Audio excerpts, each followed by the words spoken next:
And in those 2.5 years, not one scratch on any of our computers, not even on the tables and chairs. P&M had donated everything. So I'm like, this is for you guys. You break it, we're going to lose use of it. I used to take my daughter, if Shivani were cranky or getting fussy, they would come pick her up, walk around with her, and it was beautiful to watch. And it was lovely. It was a lovely period of my career.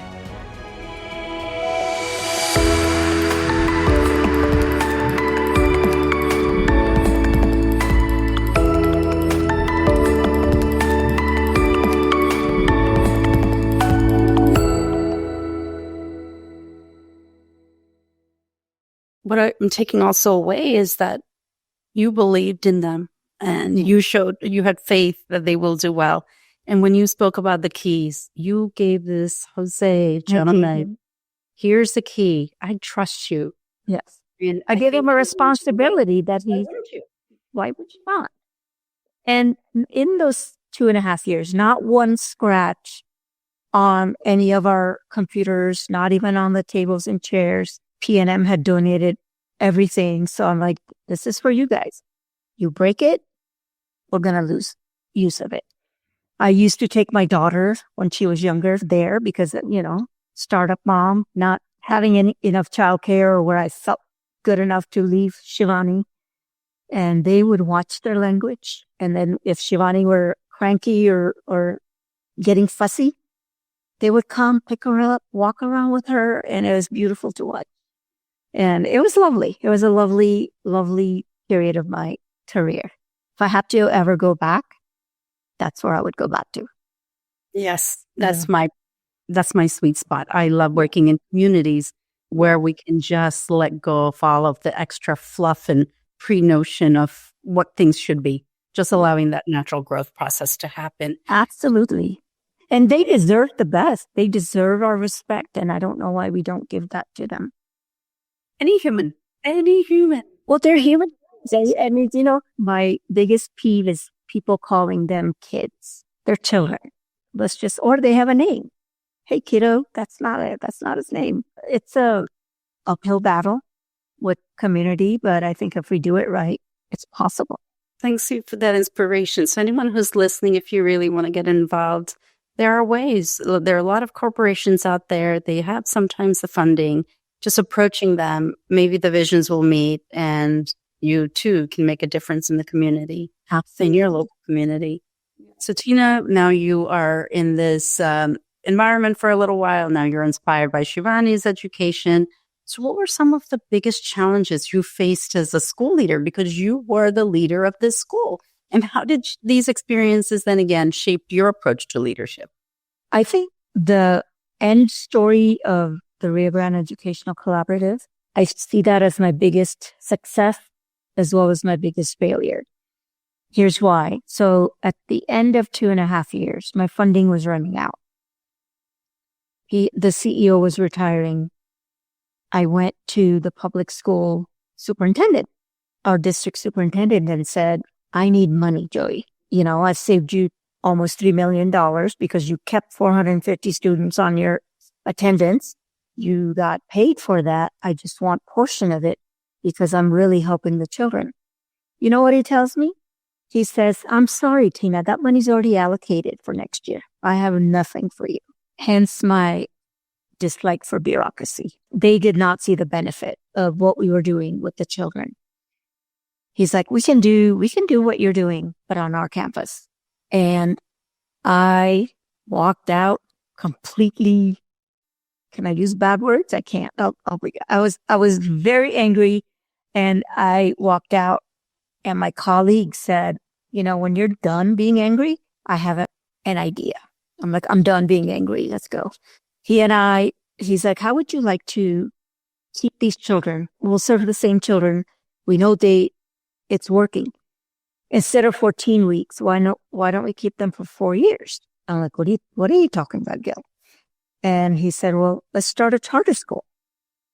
We'll write a charter. We'll get it approved. We do it the same way, morning session, afternoon session, counseling, therapy.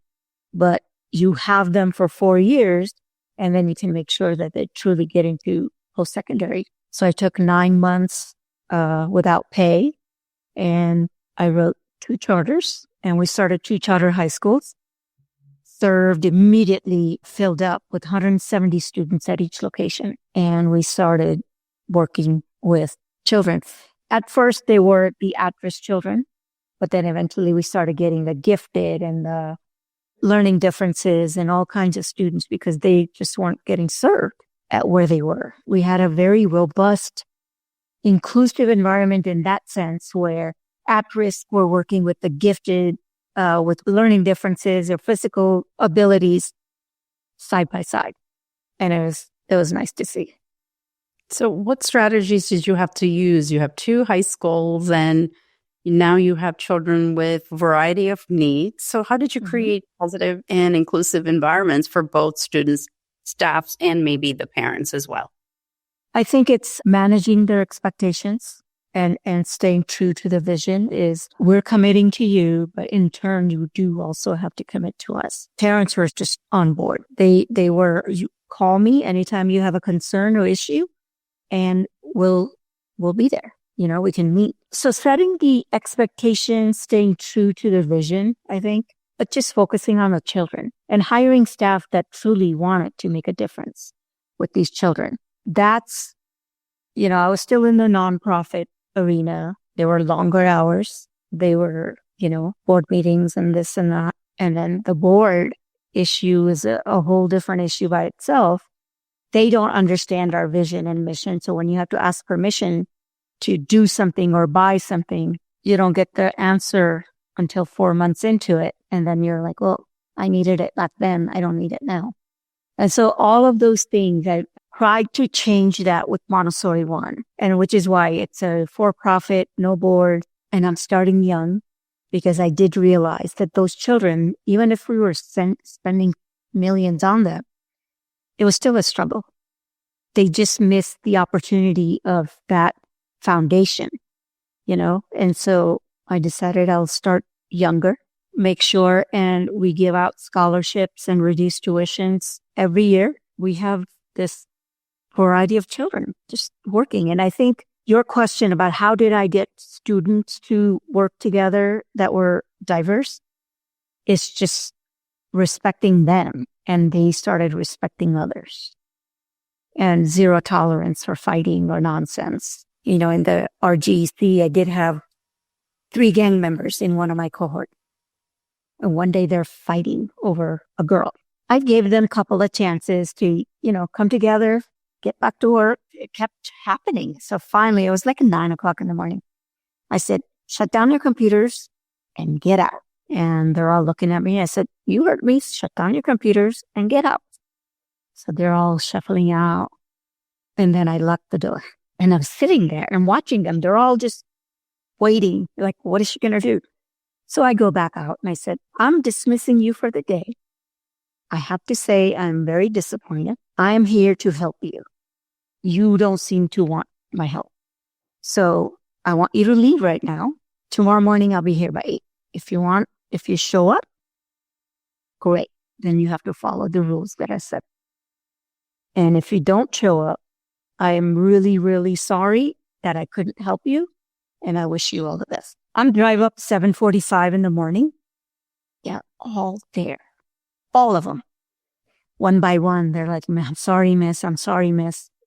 Go in, go to work. And then these 3 gang leaders, I was like, I want to talk to 3 of you. So here I am, and here are the gang members. And I was like, you guys just stop. You're the leaders. Can you show me some leadership in a positive way? Fighting over a girl is not going to get you anything. They were model students for the rest of the session. So, like I said, it's respect. It's challenging them. You're here. I want to take you to here. I'll be here helping you and giving you everything you need to get there. But you have to want to get there. I can't make that for you. And they all want it. And so they've all shown up. My vision for Montessori One is if we start early, can we keep them from going onto that path that is hard to come back from? So with Montessori One, are you looking to continue to increase the grade levels as you continue the program? No, I think I'm finished with elementary just simply because the 3 Cedar schools that we have, they have 50 years experience on me. They're solid. They get children on the college path and prepare them for at least second year of college education.